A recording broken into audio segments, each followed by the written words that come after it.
Hey everybody, it's Vaylay here, and today what I want to do is make a quick tier list video with kind of the new patch, the new changes, mainly the changes to ISO, Deadlock, Clove, and Teo. So let's kind of get into it. Let's start it, and I think what I'm gonna do is I'm gonna do the Sentinels first. So just kind of go here.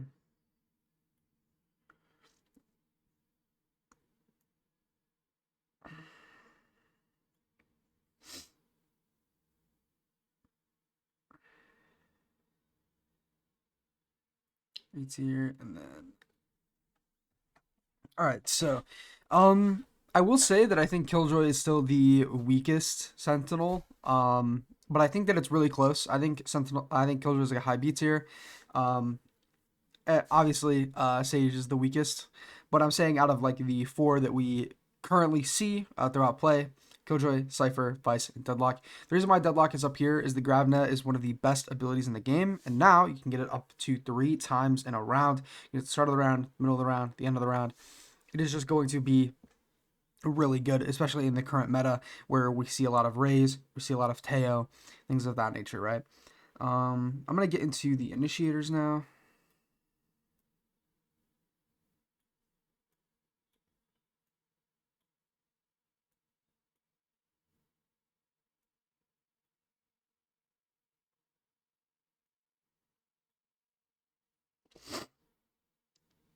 Oh, forgot Chamber. Chamber C tier. Um, yeah, I think this is kind of like pretty accurate. I think Gecko and KO have just been left behind by Teo and Breach, just a better combo. If you're not going Teo Breach, you're obviously just going to use Sova. Fade has seen a little bit of play, mainly on like a Lotus and Bind, which are Fade's like best maps, so I'm not really surprised. Um, but I still think Teo Breach is just like the best initiator combo in the game right now, and I think that it's going to be fairly difficult for anyone to really any initiator besides Teo and Breach to really break out in the meta. I definitely can see potentially them changing Breach and Teo. I think with Teo personally, I would really like to see them. I would really like to see Teo have his mollies kind of similar to how Clove and Brim have their smokes.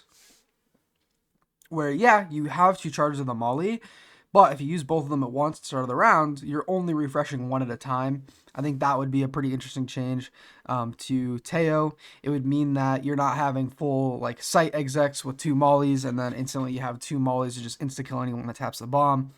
Things like that nature, right? At 65 as well, can't break Killjoy ult anymore. Can't break Killjoy turret either, which I think is pretty good. Potentially, we could see Killjoy kind of bumped up.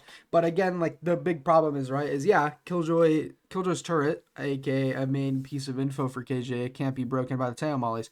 But it can be hit by tail mollies and then wall banked by like a Vandal or a Phantom or something, and then get broken. Whereas Vice Wall and Cypher Cam are just cannot be broken by tail mollies and things like that, right? Obviously, the trips can, but one way that you can kind of interact with the trips and the tail molly is if you put the trips higher than usual, kind of like head height, you should be fine. I'm pretty sure because of the way the dome works of the mollies, because it's like domed.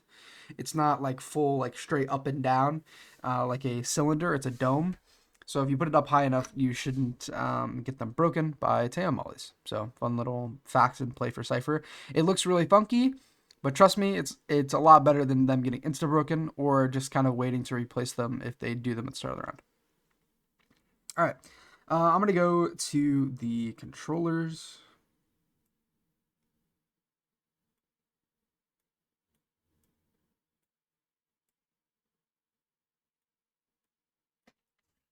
Boom. I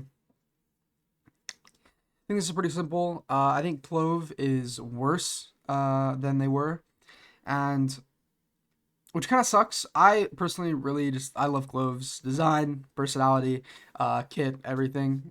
So it kind of sucks that Clove got nerfed, but hey, I understand it's not going to be as oppressive in ranked, as well as the smoke nerf is a pretty big one, which kind of sucks because, again, I really would love to see more diversity with controllers because it's mainly just Omen. Astra has been seeing a little bit more play, and honestly, I think with the Teo meta, Astra should be pretty much the main controller on most maps.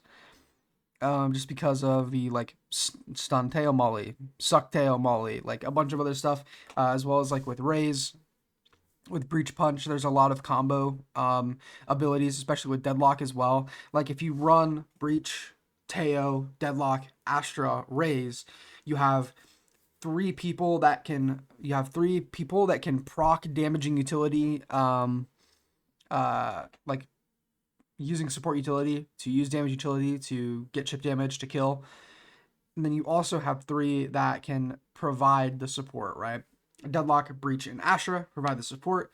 Teo, Breach, Raze provide the firepower behind it, right? As well as it can make it really hard to plant the bomb, and things like that. Which potentially, what I could see them doing with Harbor Cove is that Harbor Cove blocks utility. That would be a pretty good change to make Harbor a little bit more meta. It allows you to, hey, you can't play post plant if Harbor still has the cove, right? You can't play plant denial if Harbor has the cove because you're in the cove, you're blocked from utility. That would be a really good change. I doubt that they will do that, but I think it would be a pretty interesting change, and I think could actually push Harbor to be more used in pro play. So hopefully, crossing my fingers, they do something like that. That'd be cool. Um, yeah, it's pretty simple. Brim is just kind of getting overshadowed by like Astra. For example, I know I've seen a lot of teams, including my own team, kind of mess around with Astra. The main team for my collegiate school play Astra on this map on a bind, for example. I think on Fracture as well, we've seen plenty of times in the past where people play Omen. I think Astra could also work on Fracture as well. I think Astra is just a lot better than Brim, even if you're not having the three smoke effect. But hey, now we're gonna go to the duelists. Um,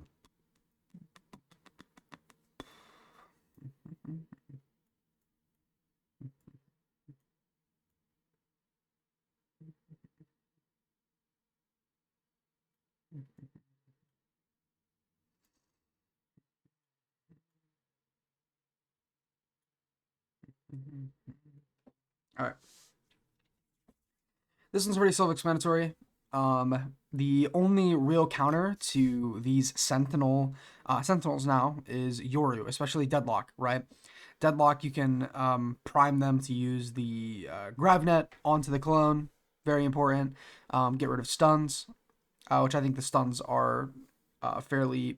I think you don't really need to touch the stuns if Deadlock has this rechargeable net, right? Because that the net is already insanely impressive. So the rest of Deadlock's kit can kind of be chill, right? Um,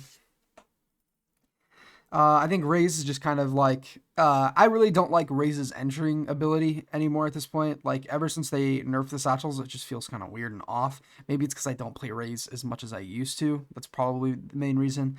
I think ISO with the new slow wall, which I think is going to be really good.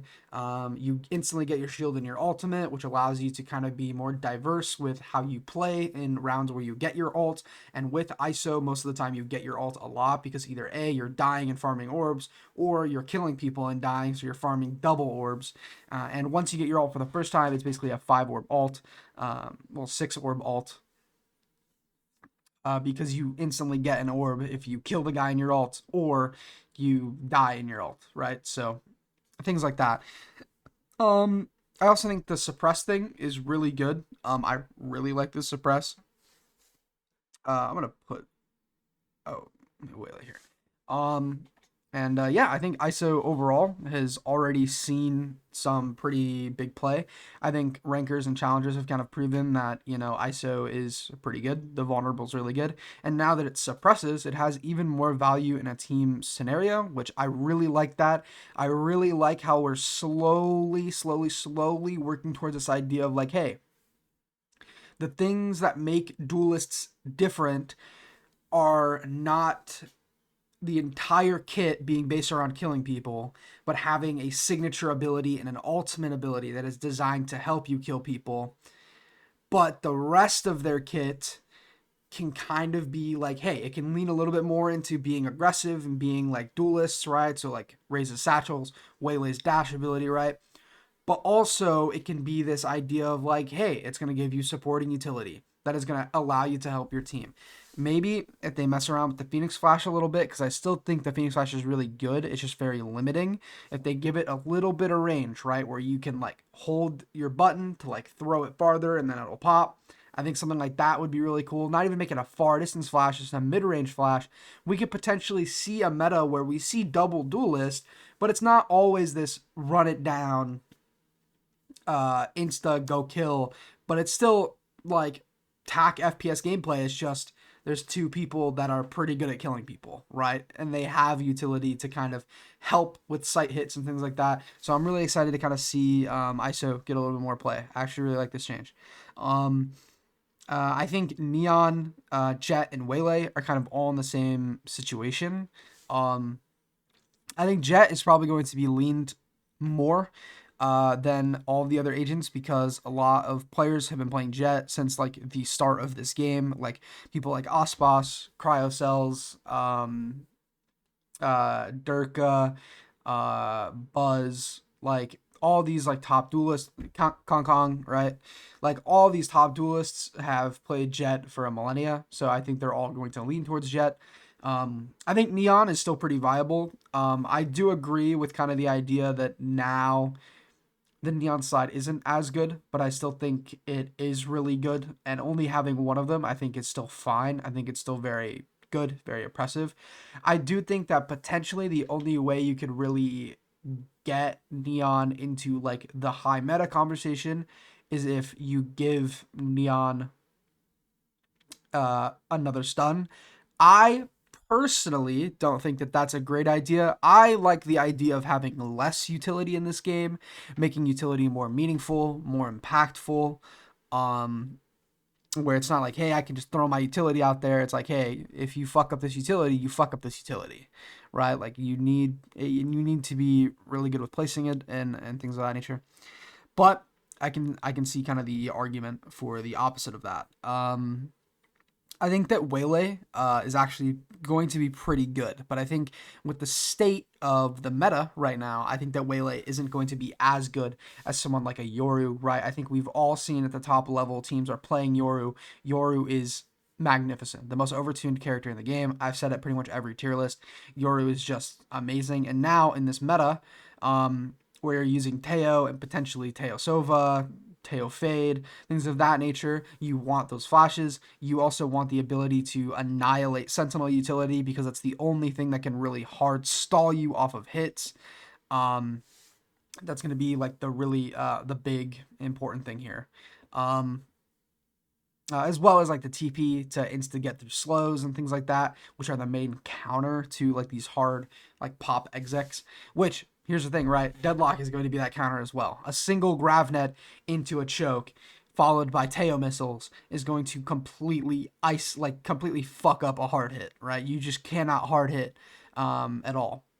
Which has kind of already been the meta with Teo and Breach, but now it's going to be a lot easier to do so as well. So hopefully it'll make defending a little bit better, even though I think defending was still pretty fine at this point. Yeah, I really like Waylay's kit. I think it's pretty innovative. I think it's really nice. I think it's going to definitely be a bit of a learning curve. Because unlike Jet, where you can kind of dash, smoke yourself, kind of chill, with Waylay, you have the same pullout time as the Jet dash, which any Jet player knows it's fairly long. So you're not going to be able to just dash at people and just pull your gun out and kill them unless you do like some insane movement and the guy's just not ready to do the movement. But honestly, like once you get used to it, I feel like you'll be able to just kind of piss on any Waylay player that even tries to do flashy shit like that. Let's say I have like a shotgun or something. Um, but I think it's definitely going to be pretty interesting. I like the new hindered effect, where it doesn't give you screen shake, so it's basically just a less good version of stun. Besides the fact that it's jumping as well. I saw Tens talk about it where if you're hindered and then you also get hit by a breach ult, you're going to be floating in the air and pretty much a easy, clean fucking target. So that's going to be interesting to kind of see if that ever happens. But yeah, I think I'm pretty confident in this tier list. I've kind of been yapping for way too long. I hope you guys enjoy. Leave a like and subscribe, and I will see all of you later. Peace.